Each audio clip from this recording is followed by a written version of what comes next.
हाथरस हादसे के बाद प्रशासन जांच में जुटा है, जिससे इसके कारणों का खुलासा हो सके। इसे लेकर एसडीएम सिकंदरा राव ने जिला अधिकारी को एक रिपोर्ट भी भेजी है, जिसमें उन्होंने कारणों का जिक्र किया। आखिर क्या है वो कारण, इसे जानने के लिए आपको जरूर देखनी चाहिए हमारी ये विशेष रिपोर्ट।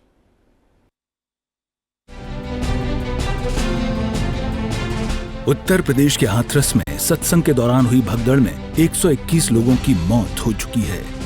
सत्संग वाले भोले बाबा हादसे के बाद से ही फरार हैं। इस बीच बताया जा रहा है कि आयोजनकर्ताओं ने 80,000 की भीड़ के लिए अनुमति मांगी थी।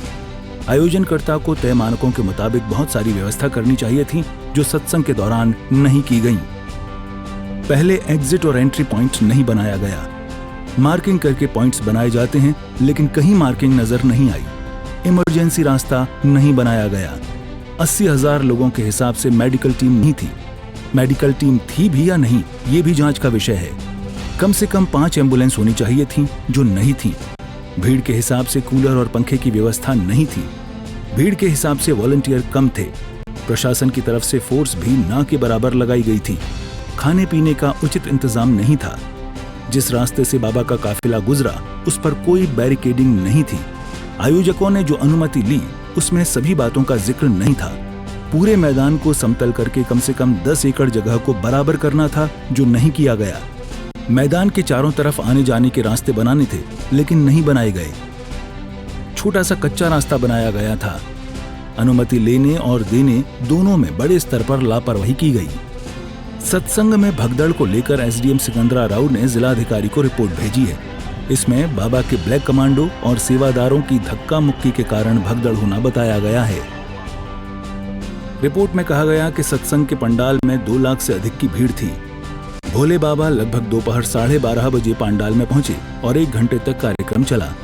लगभग 1:40 पर बाबा का काफिला पंडाल से निकलकर जीटी रोड पर एटा की ओर जाने के लिए बढ़ रहा था। भोले बाबा जिस रास्ते से निकल रहे थे, उनके दर्शन और आशीर्वाद के लिए चरण रज को माथे पर लगाने लगे सत्संगी महिला पुरुष। जीटी रोड के किनारे और बीच में बने डिवाइडर पर काफी अधिक संख्या में दर्शन के लिए पहले से लोग खड़े थे। ये लोग डिवाइडर से कूद कर बाबा के दर्शनार्थ वहां की ओर दौड़ने लगे। बाबा के साथ उनके निजी सुरक्षाकर्मी और सेवादारों ने बाबा के पास जाने से रोकने के लिए धक्का मुक्की की।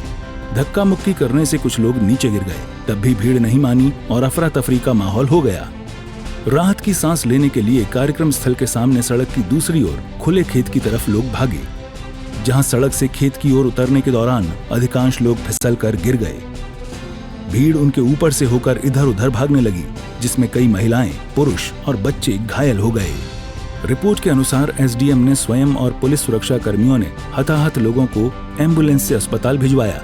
इनमें से 121 श्रद्धालुओं की मृत्यु हो गई। गौरतलब है कि भोले बाबा के सत्संग में पूरी व्यवस्थाएं सेवादारों के हाथ में ही होती हैं।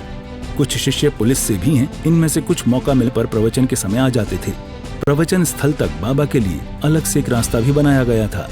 इस मार्ग पर बाबा का काफिला ही निकलना था। इसके अलावा किसी को जाने की अनुमति नहीं थी। ब्यूरो रिपोर्ट, सूर्य समाचार।